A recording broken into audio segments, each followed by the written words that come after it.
मेरे चैनल पर। आज का ये वीडियो बहुत ही इम्पोर्टेंट है। ज्यादातर पत्नियां जो पतियों के ऊपर झूठे केसेस डालती हैं, बिना सोचे समझे, बिना कुछ रियलिटी के, बिना किसी रियल ग्राउंड के, दूसरों के बहकावे में आकर अपने पति और उसके परिवार वालों के ऊपर, ससुराल वालों के ऊपर तमाम सारे झूठे आरोप लगाकर एफआईआर दर्ज करवा दिया करती हैं, केसेस डाल दिया करती हैं और कोर्ट में आ जाती हैं। कोर्ट में आकर उनकी क्या स्थिति होती है, इस वीडियो के माध्यम से आज मैं कुछ ऐसे पॉइंट्स बताने जा रही हूँ जिनके बारे में आपको वास्तविकता का ज्ञान होगा। जो असल सच्चाई है हमारे कोर्ट की, हमारे समाज की, उसके बारे में सबसे पहले आपको जान लेना बहुत जरूरी है। बहुत सारी इस तरीके के केसेस बढ़ते चले जा रहे हैं, जिसमें से 90 to 95% cases honourable supreme court ने भी यहाँ पर कहे हैं कि झूठे हैं, सब फॉल्स एलिगेशंस पर आधारित चल रहे हैं। तो एक एक केस 10-10, 12-12, 15-15 साल चलता है, जो आज देश की एक बहुत गंभीर समस्या बनती चली जा रही है। तो जो लोग झूठे आरोप लगाने की सोच रहे हैं या बदले की भावना से कोर्ट में आना चाहते हैं, उनके लिए ये वीडियो बहुत ज्यादा इम्पोर्टेंट है। देखिए, कोर्ट जाने से पहले अगर कोई जेन्युइन केस है आपका, तो ये कोशिश कीजिए कि समझौते से बात बन जाए, यानी आपसी समझौते से बात बन जाए और न्यायालय ना जाना पड़े। क्योंकि आज मैं आपके सामने एक ऐसा सच लेकर आई हूँ, अब न्यायालय का, समाज का, कि जिसे आपको बहुत अच्छी तरीके से जान लेना चाहिए। और इस वीडियो के माध्यम से मैं उन सभी तक इस बात को पहुंचाना चाहती हूँ कि न्यायालय में आने से पहले 100 बार वो सोच लें।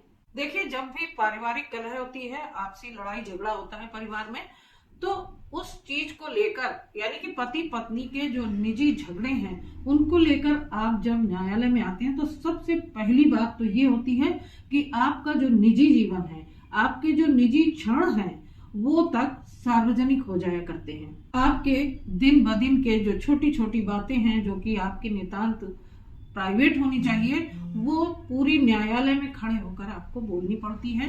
और इस तरीके से आपका जीवन सार्वजनिक हो जाता है। हर कोई समाज में आपकी समस्याओं को आपकी तरीके से नहीं समझता। ज्यादातर लोग मजाक बनाते हैं या फिर उसका मजा लेते हैं। बहुत कम ही लोग होंगे जो आपके इतने हमदर्द होंगे कि आपके दुख में दुखी होंगे और आपकी समस्याओं को सुलझाने का प्रयास करेंगे या आपको कोई सही सलाह देंगे। तो अपने जीवन को इस तरीके से सार्वजनिक करना पड़ता है, सबसे पहली बात। दूसरी बात, जब आप न्यायालय में जाते हैं तो वहां पर तारीख और इस तरीके से बरसों बीत जाया करते हैं तारीखों के चक्कर में, और आपके पैर घिस जाया करते हैं उस न्याय की उम्मीद में जो आप आशा लगाकर इस न्यायालय में आए थे। और तारीखों का ये सिलसिला आपको सहना ही पड़ता है। और वहां पर इस तरीके से एक अलग तरीके का शारीरिक और मानसिक उत्पीड़न होता है आपके साथ, जिसे आपको सहना ही पड़ता है। तीसरी बात आती है खर्च की। न्यायालय में आपको जाने आने का खर्च, वकीलों का खर्च और जो भी कागजी कार्रवाइयां होती हैं उनका तमाम सारा खर्च, जैसे टाइपिंग कराना, पेपर्स बनवाना, तमाम सारा पेपर वर्क होता है, उस पे तमाम खर्च होता है। तो वो खर्च, बार बार एक शहर से दूसरे शहर दौड़ने का खर्च, यानी कि आपका केस, मान लीजिए आप यहाँ रहते हैं और आपकी पत्नी ने दूसरे शहर में आपके ऊपर केस कर रखा है, आपको बार बार हर पेशी में जाना है, तमाम खर्च होता है, आने जाने का, रुकने का, खाने पीने का, वो सब ऊपर से। और इसके अलावा समाज में आपकी प्रतिष्ठा जो धूमिल होती है, आपका अपमान होता है, वो एक मानसिक कष्ट ऊपर से होता है।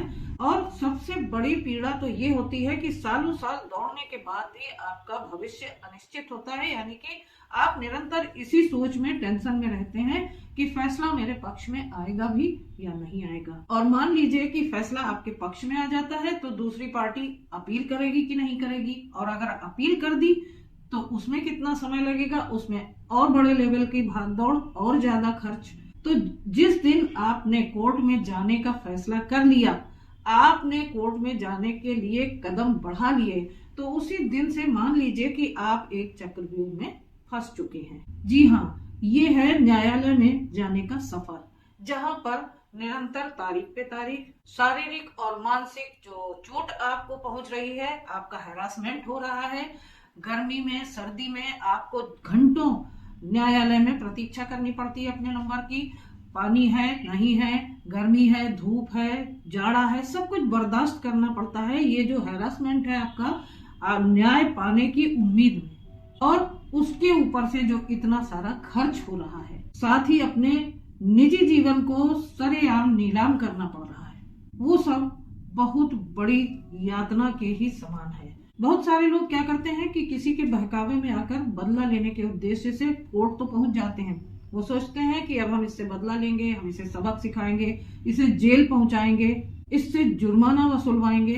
लेकिन आप अच्छी तरीके से इस बात को ध्यान में रखिए कि अगर केस लंबा चला तो आपके साथ भी ये सब कुछ हो सकता है। और यहाँ पर एक वास्तविकता यह भी है कि पारिवारिक वाद यानी कि फैमिली कोर्ट में इतनी भीड़ है कि केसेस बहुत लंबे चला करते हैं और वहां पर तारीख पे तारीख का सिलसिला जारी रहता है, क्योंकि आज देश में इतने ज्यादा पारिवारिक विवाद हो गए हैं कि फैमिली कोर्ट्स की संख्या इतनी अधिक बढ़ जाने के बाद भी केसेस की पेंडेंसी बहुत ज्यादा है, तो ऐसे में केसेस बहुत लंबे चला करते हैं। देखिए, जब भी पारिवारिक विवाद हो यानी कि आपसी झगड़े हो, लड़ाई हो, तो वहां कोशिश कीजिए कि सबसे पहले आपस में बैठकर समझौता कीजिए, आपस में बैठकर बातचीत कीजिए। देखिए, हर समस्या का समाधान होता है, ऐसी कोई समस्या नहीं है। अगर समस्या आपने पैदा की है तो आप ही उसका हल ढूंढेंगे। और जब हम आपस में बात नहीं करते हैं, आपस में वार्तालाप होना बहुत जरूरी है, क्योंकि जब हम आपस में बातचीत नहीं करते हैं या फिर सामने वाले को कुछ भी बोल दिया करते हैं बिना सोचे समझे, तो ऐसे में मामले और ज्यादा खराब हो जाया करते हैं। तो बहुत ज्यादा संवादहीन होना या फिर एक दूसरे से बुरी तरीके से बोलना, दोनों ही स्थितियां मामले को बिगाड़ती हैं। ऐसी स्थिति में बहुत ही संयम के साथ, धैर्य के साथ उस समस्या को एक बहुत बड़ा समझकर उसका समाधान निकालने की कोशिश करना चाहिए। न्यायालय जाने से तो बहुत हजार गुना बेहतर ये सॉल्यूशन होगा कि आप आपस में बैठ के समझौता करें। आप वकीलों के चक्कर में पड़ेंगे, वकील आपसे खर्च लेंगे, वो अपनी रोजी रोटी कमा रहे हैं, उन्हें आपके मैटर से, आपकी जिंदगी से, आपकी समस्याओं से उनसे कुछ लेना देना नहीं है, क्योंकि आप खुद चलकर उनके पास गए हैं और वो आपके केस को उसी तरीके से देखेंगे जिस गति से कोर्ट चलती है। कोर्ट में अगर तारीख दी जाएगी तो वकील तारीख पर ही आएगा, बीच में ना वो आपको समझाने के लिए बैठा है, ना वो आपकी पर्सनल किसी चीज में उसका कोई इंटरेस्ट है। इसलिए आपको इन स्थितियों से बचना है। तो यहाँ पर ध्यान रखिए कि अगर आप अपने पार्टनर से बात करते हैं, आपसी सुलह समझौते के लिए बैठते हैं, तो आपको उससे बात तो करनी ही करनी है, धैर्य और संयम के साथ, साथ ही उसकी बात को भी सुनना है। क्योंकि होता यह है कि हम सिर्फ अपनी बात कहना चाहते हैं, हम सामने वाले की बात को सुनना नहीं चाहते हैं। तो कोशिश ये कीजिए कि एक दूसरे को सुनिए और समझिए, उसके बाद बात कीजिए, क्योंकि पारिवारिक वादों में सबसे सही तरीका यही है कि एक दूसरे की बात को सुनकर, समझकर उस समस्या का हल निकाला जाए। अब मैं यहाँ पर ये नहीं कह रही हूँ कि आपके साथ कुछ भी होता रहे, आपके साथ वास्तव में क्रूएलिटी हो रही है, आपके साथ वास्तव में हिंसा हो रही है, या फिर आपके साथ वास्तव में ऐसा व्यवहार हो रहा है कि आपको कोर्ट जाने के अलावा दूसरा कोई रास्ता नहीं नजर आता, तो वो बात अलग है। लेकिन छोटे छोटे मामलों में या झूठे आरोप लगाने या फिर किसी से बदला लेने की नियत से या फिर किसी को सबक सिखाने के उद्देश्य से आप कतई कोर्ट में ना जाएं, क्योंकि आप जाएंगे और जाने के बाद आप सामने वाले को सबक क्या सिखाएंगे, खुद ही सबक आपको मिल जाएगा। क्योंकि बर्डन ऑफ प्रूफ जो शिकायत करता है उसी का होता है। आपने झूठे आरोप तो लगा दिए, बरसों बरस दौड़ लिए, इतना खर्च किया, अपनी हानि करवाई, अपना अपमान करवाया, इतने धक्के खाए, और उसके बाद आपका केस खारिज हो गया सबूतों के अभाव में। तो इससे बड़ी और सजा क्या हो सकती है।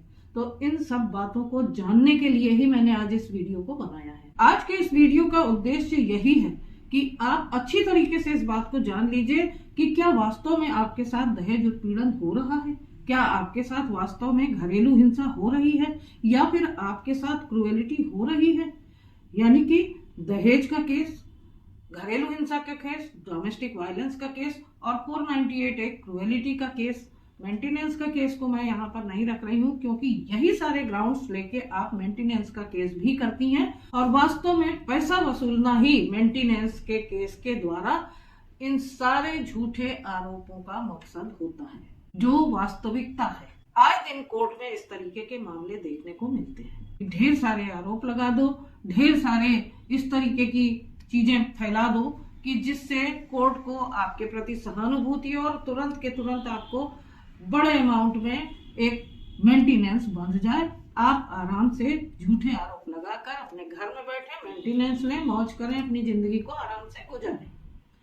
तो ऐसा नहीं है। अब आपको यहाँ जान लेना चाहिए कि वास्तव में दहेज उत्पीड़न क्या है, घरेलू हिंसा क्या है और क्रूएलिटी क्या है, जिसमें आप झूठे आरोप अनाप शनाप बिना सोचे समझे लगा दिया करते। तो दहेज उत्पीड़न के अंतर्गत कानून क्या कहता है? शारीरिक क्रूरता यानी कि मारपीट, किसी भी तरीके की पीड़ा पहुंचाना, शारीरिक चोट पहुंचाना, मानसिक या भावनात्मक प्रताड़ना करना, परेशान करना, आर्थिक शोषण करना, जैसे धन या संपत्ति की मांग करना, आत्महत्या के लिए उकसाना। अब घरेलू हिंसा का केस तो लड़कियां ही करती हैं, यानी कि उनका कहना होता है कि इतना ज्यादा मुझे टॉर्चर किया गया कि मैं आत्महत्या करने की मैंने कोशिश की।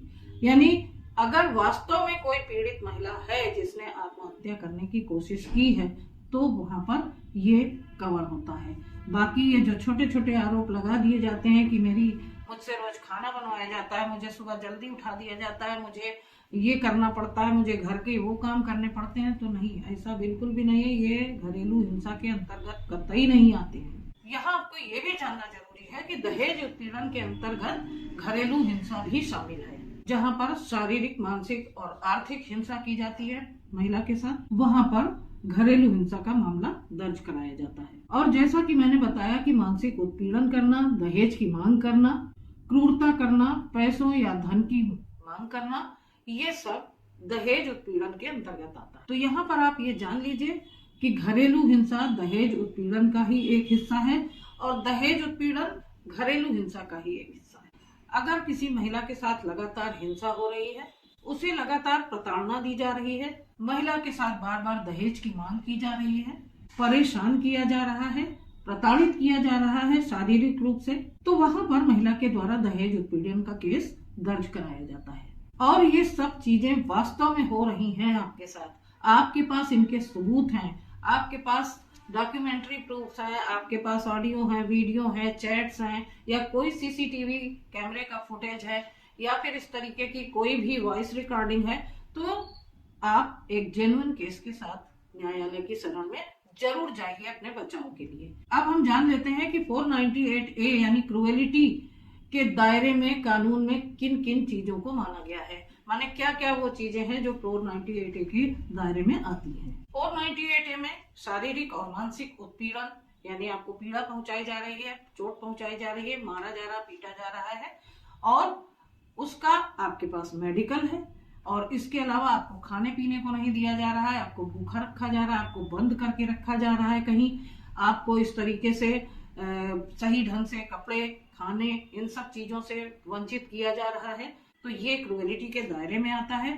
जिसके आपके पास एविडेंसेस होने चाहिए। और अगर वास्तव में आपके पास इन सारी चीजों के एविडेंसेस हैं और आपके पास इन स्थितियों से निकलने का एकमात्र रास्ता यही है कि आपको न्यायालय की शरण में जाना ही है, तब आप कोर्ट में जाइए। न्यायालय आप ही के लिए है जो वास्तव में पीड़ित हैं, उनके लिए नहीं है जो हर छोटी छोटी बात का बतंगड़ बना के कोर्ट तक पहुंच जाती हैं और सामने वाले को खाली सबक सिखाने के लिए, उससे बदला लेने के लिए, बिना किसी एविडेंसेस के, बिना किसी आधार के। मेरा यहाँ इस वीडियो को बनाने का उद्देश्य ये नहीं है कि आपको डराया जाए या आपको कोर्ट का सच बताकर इस तरीके से हतोत्साहित किया जाए। यहाँ पर सिर्फ मैं ये कहना चाहती हूँ, अगर वास्तव में आप पीड़ित हैं, आपके पास एविडेंसेस हैं और न्यायालय जाने के अलावा आपके पास कोई विकल्प नहीं है, तो आप अवश्य जाएं। लेकिन अगर किसी को झूठ मूठ में फंसाने के उद्देश्य से, बदला लेने के उद्देश्य से, या फिर उसे सबक सिखाने के उद्देश्य से या फिर परिवार के किसी अन्य व्यक्ति को, रिश्तेदार को सबक सिखाने के लिए आप वहां कोर्ट में पहुंच जाते हैं, झूठे मोटे आरोप लेके अपने झूठ का पुलिंदा वहां जाके उड़ेल देते हैं और फिर पूरे परिवार को वहां पर लपेट देते हैं। तो ऐसे में कुछ भी आपको हासिल होने वाला नहीं है। प्रैक्टिकली जो होता है न्यायालय में, मैं आज वहां पर आपको बता रही हूँ। और अगर इस तरीके से आप जा रहे हैं कोर्ट में, तो आप वहां जब पहुंचेंगे, वहां की हकीकत देखेंगे, लंबे समय तक कोर्ट का चक्कर लगाएंगे, ढेर सारा खर्च झेलेंगे, अपने तमाम सारे खर्चों को काटकर अपने केस का खर्च उठाएंगे, सार्वजनिक रूप से जब अपमानित होंगे, तो एक समय ऐसा जरूर आएगा कि जब आपको बहुत पछतावा होगा कि काश पहले बैठकर बातचीत कर ली होती तो कितना अच्छा होता। क्योंकि इतने सब चक्कर खाने के बाद और सामने वाली पार्टी को इतना चक्कर लगवाने के बाद आपका न साहस रहेगा और ना ही आपका मुंह रह जाएगा कहने का कि आपस में बैठ के हम बातचीत कर लें। ये स्थितियां इतनी ज्यादा बिगड़ चुकी होंगी कि जो एक समझदार भी होगी पार्टी, उसका भी मनोबल टूट चुका होगा और वो भी आपसे उसी नियत से बात करेगा जिस नियत से आपने उसके ऊपर केस किया। तो हाथ जोड़ लीजिए, आप बिल्कुल भी इस वीडियो को अच्छी तरीके से समझ लीजिए। जो वास्तविकता है वो आपके सामने आज मैंने रखी है। इन चीजों को आप अच्छी तरह समझ लीजिए या इनकी जांच कर लीजिए। जो लोग केस में फंसे हुए हैं उनकी स्थितियों को देख लीजिए और यदि सही उद्देश्य से जा रहे हैं तो आप बिल्कुल जाइए, वहीं पर आपको न्याय मिलेगा। तो आशा करती हूँ आज के इस वीडियो में आपको जीवन के प्रैक्टिकल जो एस्पेक्ट्स हैं, माने हमारे कोर्ट कचहरी की जो वास्तविकता है, जो समाज की वास्तविकता है, उससे रूबरू हुए होंगे आप मेरे इस वीडियो के माध्यम से। अगर आपको वीडियो अच्छा लगा हो तो लाइक और शेयर जरूर कीजिएगा, क्योंकि इस तरीके की जानकारियां बहुत जरूरी हैं। एक जागरूकता फैलाने की बहुत जरूरत है, इसलिए वीडियो को ज्यादा से ज्यादा शेयर कीजिएगा। सबको इसकी जानकारी होनी चाहिए कि वो क्या कर रहे हैं या क्या करने जा रहे हैं और उसके दुष्परिणाम क्या हो सकते हैं। तो उम्मीद करती हूँ कि आपको अच्छी तरीके से समझ में आ गए होंगे। वीडियो को लाइक और शेयर कीजिएगा। अगर मेरे चैनल पर नए हैं तो मेरे चैनल को सब्सक्राइब कर लीजिएगा। तो फिर मिलती हूँ अगले वीडियो में एक नई इंफॉर्मेशन के साथ, एक नए टॉपिक के साथ। तब तक के लिए अपना ख्याल रखिएगा। आप सभी को नमस्कार।